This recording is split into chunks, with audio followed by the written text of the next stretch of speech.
Hello students, मैंने आपको अभी तक जर्नल एंट्रीज़ के बारे में बताया, तो आज हम एक नए क्वेश्चन के साथ में एक और न्यू क्वेश्चन करवाता हूं मैं आज आपको। और आज मैं आपको कुछ नई एंट्रीज़ इसमें बताऊंगा, तो थोड़ा ध्यान से देखिएगा। स्टार्ट करते हैं एक एक क्वेश्चन। सबसे पहले ऊपर हेडिंग आ जाएगी हमारी, हम क्या क्या रहे हैं, जर्नल। आफ्टर दैट मैंने पहले भी बताया हमारे 5 कॉलम्स हैं। फर्स्ट कॉलम हमारा डेट होता है, सेकंड कॉलम हमारा पर्टिकुलर्स होता है, थर्ड कॉलम हमारा लेजर फोलियो होता है, फोर्थ कॉलम हमारा अमाउंट डेबिट वाली, और फिफ्थ कॉलम फिर से हमारा अमाउंट, ये क्रेडिट वाली अमाउंट।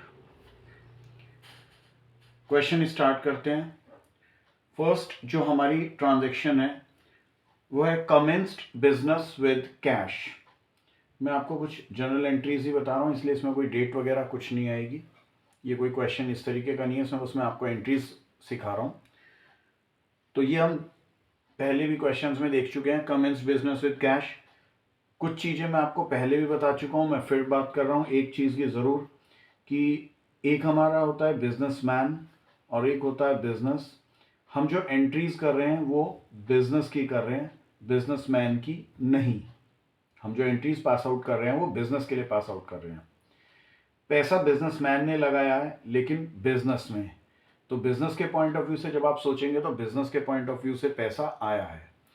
तो commences business with cash ₹25,000 means पैसा इन्वेस्ट हुआ। तो बिजनेस में बात करें तो बिजनेस में पैसा आया, debit card comes in, cash account debit. पैसा किसने लगाया, बिजनेसमैन ने, ओनर ने, प्रोप्राइटर ने, और उसके अकाउंट को हम कैपिटल अकाउंट बोलते हैं। ओनर के अकाउंट को तो टू ओनर्स कैपिटल यानी to capital account. Narration mention करेंगे, what have we done, being business started with cash ₹25,000। Debit के सामने डेबिट वाले कॉलम में, क्रेडिट के सामने क्रेडिट वाले कॉलम में अमाउंट आ जाएगी।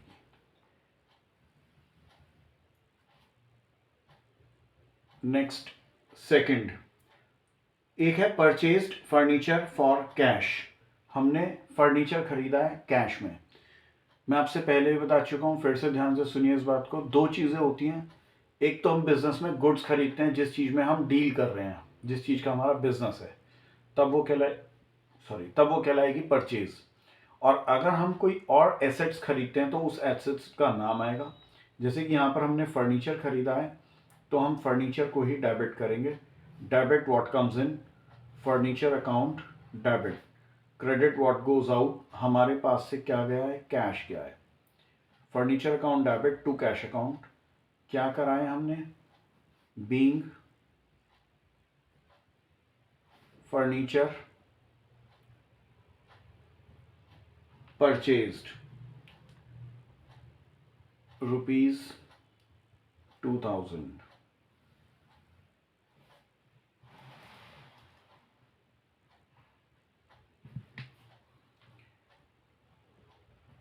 Next, third, stationery purchased.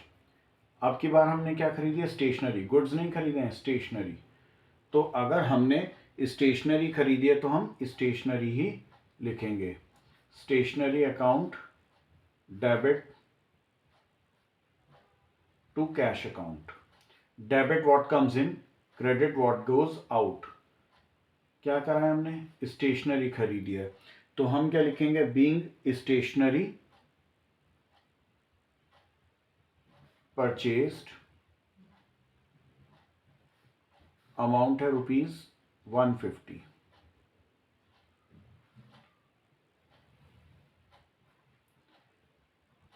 Next, cash paid for installation of machine ₹500। अब देखो यहां पर फिर एक मैं आपको ये नई एंट्री बताने वाला हूं। जैसे हमने फर्नीचर खरीदा है, इसी तरीके से कोई हमने मशीन खरीदी। अगर हम इस फर्नीचर की जगह मशीन खरीदते तो क्या होता, machinery account debit to cash account. अब कोई हम अगर मशीनरी खरीदते हैं, उस मशीनरी को खरीदना उसको बिजनेस प्लेस तक लेकर आना, उसको फिट कराना यानी इंस्टॉल कराना, जब तक कि वो चालू ना हो जाए उसका जो भी खर्चा है वो सब मशीनरी की कॉस्ट में ऐड होता है। तो अगर हम यहाँ पर इंस्टॉलेशन पे कर रहे हैं तो हम ये नहीं कि मजदूरों को पैसा दिया इंस्टॉलेशन का तो हम wages account debit to cash लिखेंगे, नहीं। जब तक मशीनरी काम करने लायक नहीं हो गई है, चालू ना हो जाए, तब तक उस पर किया हुआ खर्चा मशीनरी की कॉस्ट में ही ऐड होता है। तो इसीलिए हम इसको भी इंस्टॉलेशन पे दिया हुआ खर्चा भी हम मशीनरी में ही लिखेंगे, machinery account debit to cash account. ये मशीनरी की ही कॉस्ट में ऐड होता है। Being installation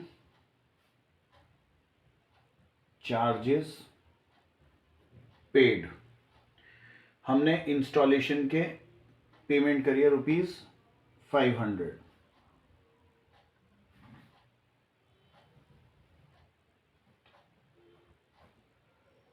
next, goods given as charity. अब हमने कुछ गुड्स दिए हैं, चैरिटी में दिए हैं, ठीक। तो जितने भी हमारे, आप इसे एक्सपेंसेस का हो या लॉसेस का हो, डेबिट, तो सब ये डेबिट होते हैं। तो ये भी एक तरह का हमारा खर्चा है, चैरिटी अकाउंट डेबिट। हमारे पास से गया क्या? अगर हमने पैसे दिए होते चैरिटी में तो हम लिखते टू कैश। अगर हमने गुड्स दिए हैं तो हम लिखेंगे टू गुड्स। स्पेशली यहां पर जो हम गुड्स दे रहे हैं वो हम, उससे हमारी परचेजेस कम हो रही है, जो हमने गुड्स खरीदे थे हम वही दे रहे हैं। तो यहां पर जब भी कभी हम गुड्स देंगे, चैरिटी में हो, डोनेशन में हो, एडवर्टाइजमेंट में हो, या किसी भी तरीके से हम अगर गुड्स देंगे तो हम परचेजेस को क्रेडिट करेंगे to purchases account, charity account debit to purchases account. Being goods given in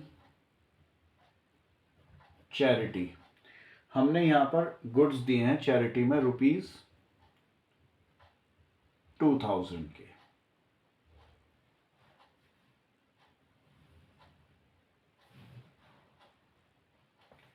next, bought from Salil, sorry एक इससे पहले, drawings by the proprietor for house hold expenses. अब यहां पर ड्राइंग्स हुई हैं। ड्राइंग्स मीन्स जब जो प्रोप्राइटर है, जो मालिक है, वो अपने घर के लिए कोई खर्चा कर रहा है, that is drawings. Drawings account debit to, अगर वो पैसा लेता है तो टू कैश, गुड्स लेता है तो टू परचेजेस। तो यहां पर उसने कैश विड्रॉ करा हुआ है, तो drawings account debit to cash account ₹400। Being cash withdrawn by the proprietor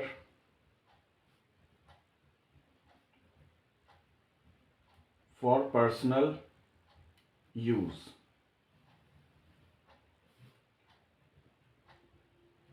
next, bought from Salil ₹2600। अब हमने एक्चुअली गुड्स खरीदे हैं तो परचेजेस अकाउंट डेबिट।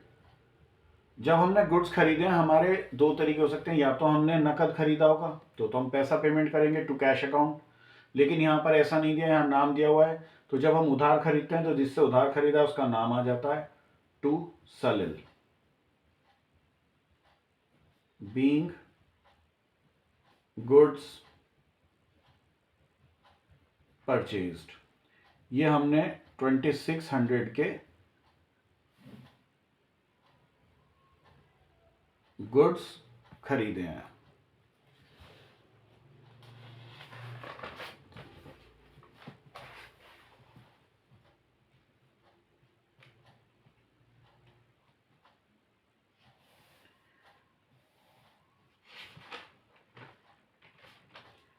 नेक्स्ट,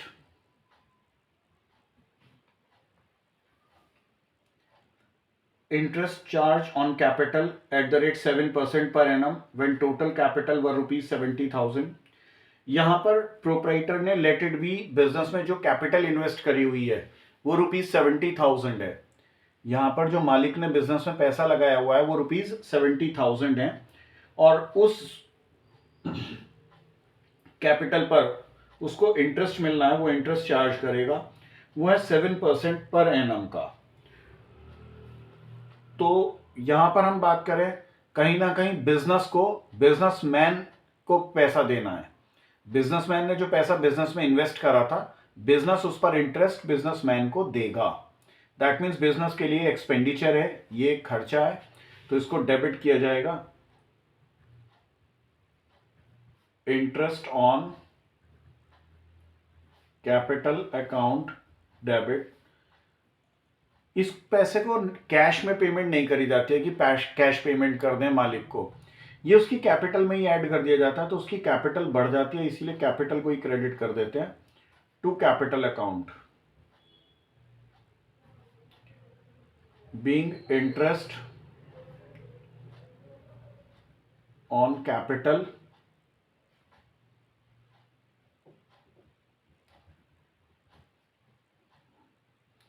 ₹70,000 पर 7%, दैट इज ₹4,900।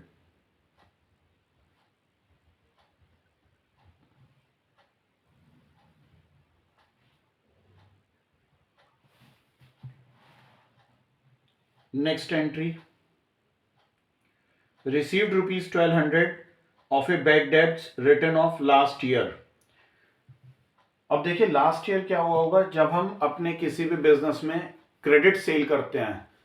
देखो बिजनेस में उधार चलता है, हमने लास्ट ईयर बिजनेस में कुछ सामान उधार बेचा था। अब लेट इट बी एक बंदा ऐसा है, हमने उसको उधार सामान बेचा हुआ है, जब हम उससे पैसे लेने गए अब वो रोजाना आजकल परसों कर देता है, चक्कर काटते हुए हमें बहुत टाइम हो गया है और अब हमें लगने लगा वो पैसा नहीं देगा। या फिर ये मान लीजिए उसने साफ साफ मना ही कर दिया कि भाई साहब मेरे पास नहीं है पैसे, मैं नहीं दे पाऊंगा जी। तो ये पैसा क्या हो गया, बैड डेब्ट्स। इस पैसे को हम क्या बोलते हैं, बैड डेब्ट्स। जो पैसा मर गया अब नहीं मिलेगा, तो इसको हम बोलते हैं बैड डेब्ट्स। तो इसी तरीके से कुछ पैसा हमने अपना मरा हुआ मान लिया था कि ये बैड डेब्ट्स हो चुके हैं, और वो पैसा बाय द वे हमें रिसीव हो गया। Received ₹1,200 of a bad debts return of last year. पिछले साल हमने 1,200 रुपए ये मान लिए थे कि ये पैसा अब हमें नहीं मिलेगा, और वो पैसा हमें मिल गया। तो जब हम बैड डेब्ट्स मान लेते हैं तो हम उसे लॉस में डाल चुके हैं और वो पैसा हमें रिसीव हो गया। तो हमारे पास क्या चीज आई, कैश अकाउंट डेबिट टू। अब हम उसका नाम नहीं लिखेंगे, ये हमें जिस चीज का पैसा मिला है हम वो लिखेंगे। ये हमें पैसा बैड डेब्ट्स वाला मिला है, to bad debts recovered account.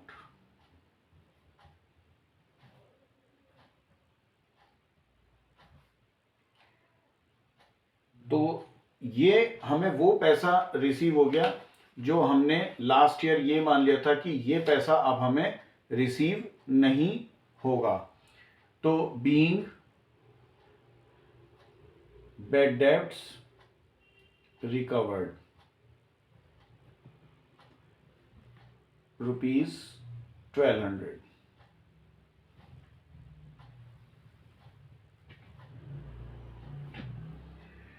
Next, sold to Mathur on credit. अब हमने उधार सामान बेचा है माथुर को। Debit the receiver, Mathur debit. हमारे पास से जब गुड्स हम खरीदते हैं तो परचेजेस अकाउंट लिखते हैं, और जब बेचते हैं तो उसको सेल्स अकाउंट लिखते हैं, to sales account. Being goods sold, इतना भी बहुत है। आप चाहो तो लिख सकते हो being goods sold on credit, आप चाहो तो लिख सकते हो being goods sold to Mathur on credit, being goods sold on credit to Mathur.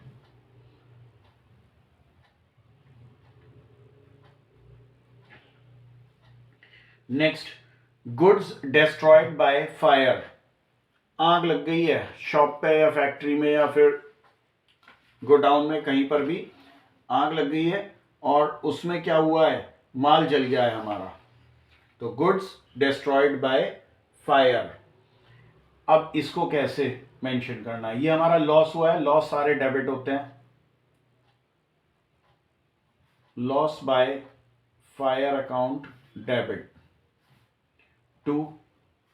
यहां पर हमारे गुड्स, फिर से अभी मैंने आपसे बताया था, हम डोनेट करते हैं, एडवर्टाइजमेंट में देते हैं, चैरिटी में देते हैं, कुछ भी अगर हमारे पास से गुड्स जा रहा है, गुड्स कम हो रहा है, तो हम परचेजेस को क्रेडिट करते हैं, तो to purchases account.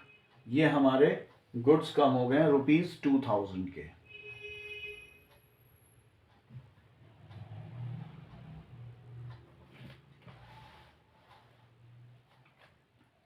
being goods lost by fire।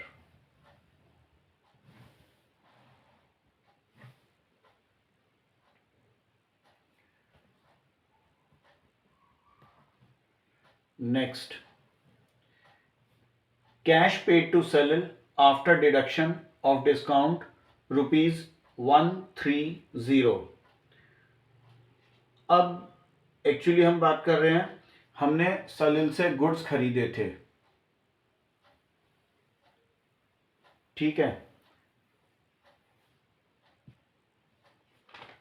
Yes 2600 के हमने उससे अगर गुड्स खरीदे हुए थे और आज हम उसे पेमेंट कर रहे हैं और उसमें ₹130 का डिस्काउंट भी हम उससे ले रहे हैं, ठीक है ना, मतलब हम जो उसे पेमेंट कर रहे हैं वो आफ्टर डिस्काउंट कर रहे हैं हम, ठीक।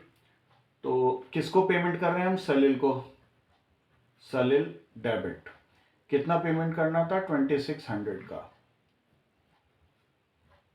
To cash account credit what goes out. और यहां पर हमें एक फायदा हो रहा है, credit all income and gain. ये फायदा है हमारा डिस्काउंट रिसीव्ड, यस, हमें डिस्काउंट भी रिसीव हो रहा है ₹130 का। तो दैट मीन्स हम उसे कितना पेमेंट कर रहे हैं? 2470।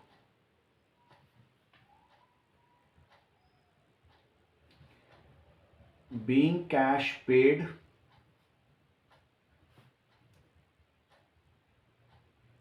and discount received। कैश पे करा है और हमें डिस्काउंट मिला है।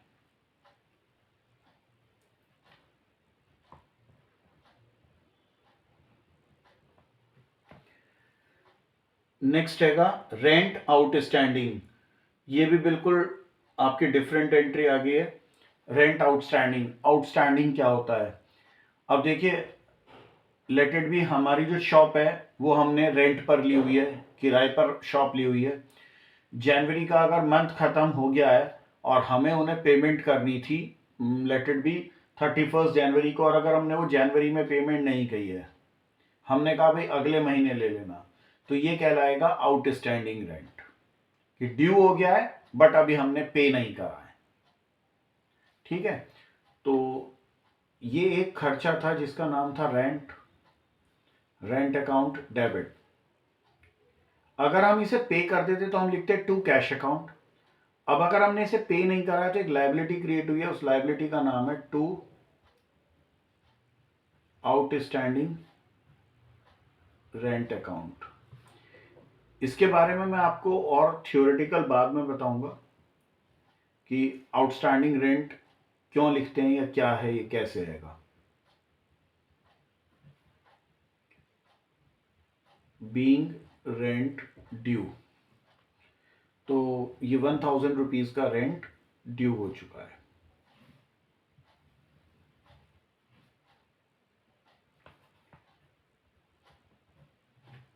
Next, interest on drawings.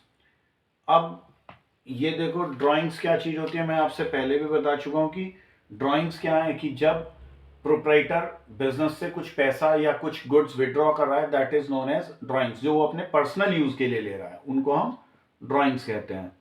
अब बिजनेस कहता है कि भाई जब प्रोप्राइटर ने बिजनेस में पैसा लगाया और वो उस पर इंटरेस्ट ले रहा है, तो मैं भी अगर बिजनेसमैन को पैसा दे रहा हूं या बिजनेसमैन मुझसे पैसा लेता है तो मैं उस पर भी इंटरेस्ट चार्ज करूंगा। यानी अगर बिजनेसमैन पैसा ले रहा है तो वो इंटरेस्ट देगा, और अगर बिजनेस में जो पैसा लगा है उस पर उसे इंटरेस्ट मिलेगा। तो यहां पर drawings account debit to interest on drawings account being interest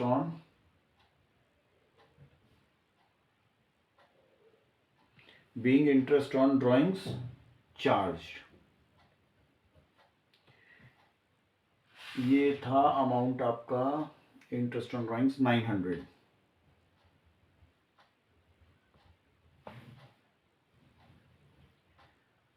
business के लिए इंटरेस्ट इनकम है, उसको मिल रहा है पैसा, दैट्स वाई क्रेडिट।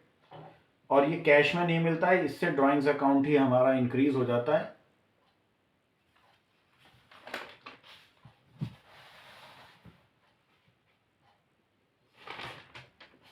फोर्टीन हो गई है। नेक्स्ट अब हमारी 15th, purchase of office equipment for cash. अब ऑफिस इक्विपमेंट्स खरीदे हैं हमने कुछ। अब ऑफिस इक्विपमेंट्स का मतलब क्या है? ऑफिस इक्विपमेंट्स का मतलब है कि मान लीजिए ऑफिस में कुछ छोटी मोटी मशीनरीज हैं, प्रिंटर्स हैं या कुछ भी है, मतलब इन सब चीज़ों की कुछ ज़रूरत है और कुछ ऑफिस के इक्विपमेंट्स हैंगे, वो सब खरीदे हैं। तो ये गुड्स तो है नहीं जो परचेजेस लिखें, ऑफिस इक्विपमेंट नाम दिया हुआ है, ये लिखेंगे हम भी। Office equipments account debit, definitely इनके लिए पेमेंट करी गई होगी, तो to cash account being office equipment purchased. और बात करते हैं इनकी अमाउंट की। ऑफिस इक्विपमेंट 1250 रुपीज के।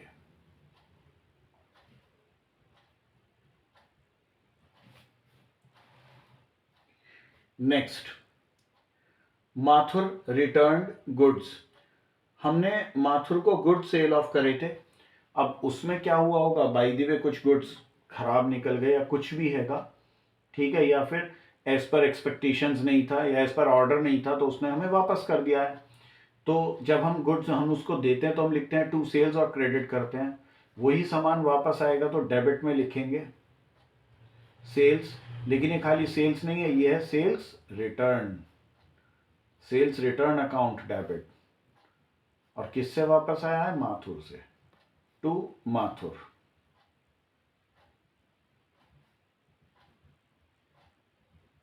बीइंग गुड्स सोल्ड रिटर्न, कि जो हमने गुड्स बेचे थे वो हमारे पास वापस आए हैं।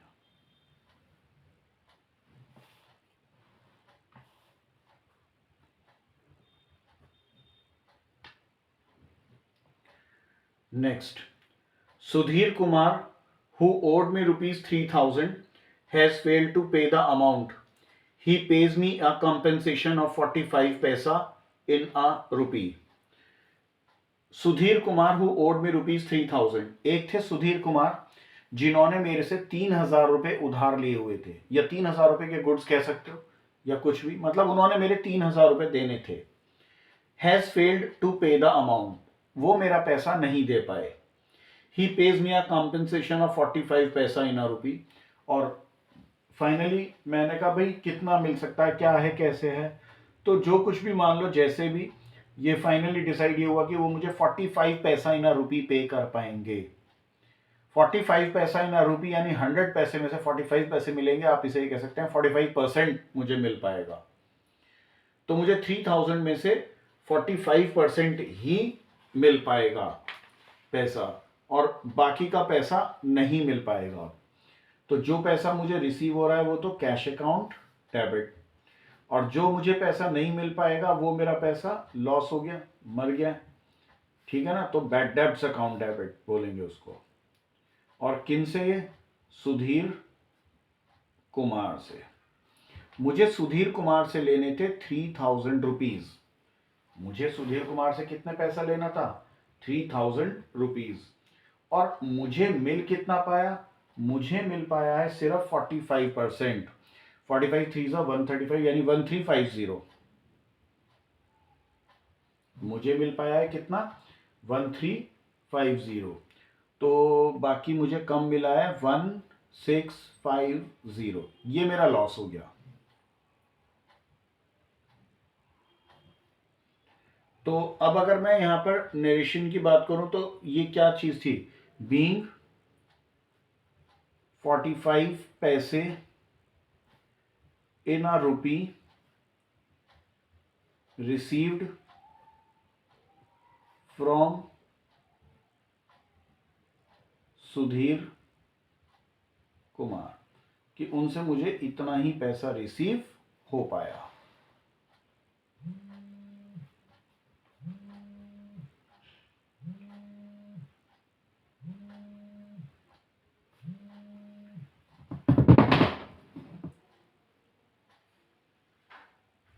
अब इसके बाद नेक्स्ट हैगा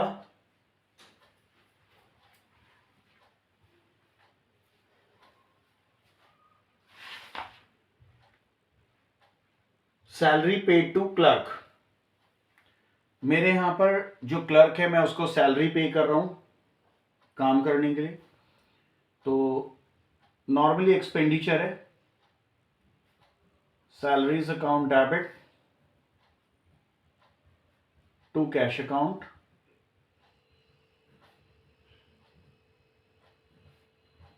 बीइंग सैलरी पेड, अमाउंट है ₹2000।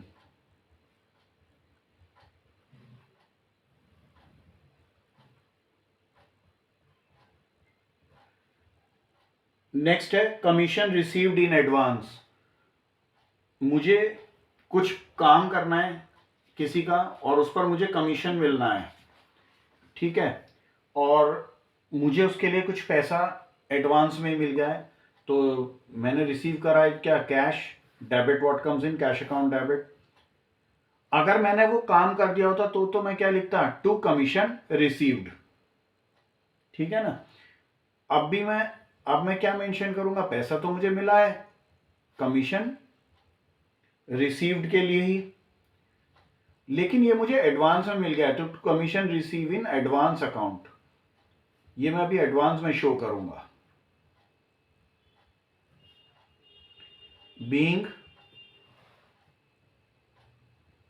Commission received in advance, amount है यहां पर ₹7000। ये एक क्वेश्चन यहां पर कंप्लीट हो गया है। इस क्वेश्चन में एक्चुअली ये क्वेश्चन पूरा इस तरीके से नहीं था कि क्वेश्चन को डेवलप किया गया हो। यहां पर ये एंट्रीज को कंबाइन किया गया था कि कुछ एंट्रीज आप सारी डिस्कस हो सके आपसे, आप उन्हें समझ सको। तो इस तरीके से कुछ डिफरेंट एंट्रीज को यहां पर लिया गया था जो मैंने आपसे डिस्कस करी, और इन सब एंट्रीज को आप डिस्क्रिप्शन में चेक कर लेंगे। नीचे मैं आपको कमेंट सेक्शन में ये सारा नीचे मैं दे दूंगा ये सारी एंट्रीज लिख करके। एंड नेक्स्ट वीडियो में हम फिर से कुछ और एंट्रीज को आगे कंटिन्यू करेंगे, मैं आपके साथ डिस्कस करूंगा, और नेक्स्ट 3 to 4 डेज में मैं आपको पूरा ये चैप्टर आपके साथ डिस्कस कर दूंगा।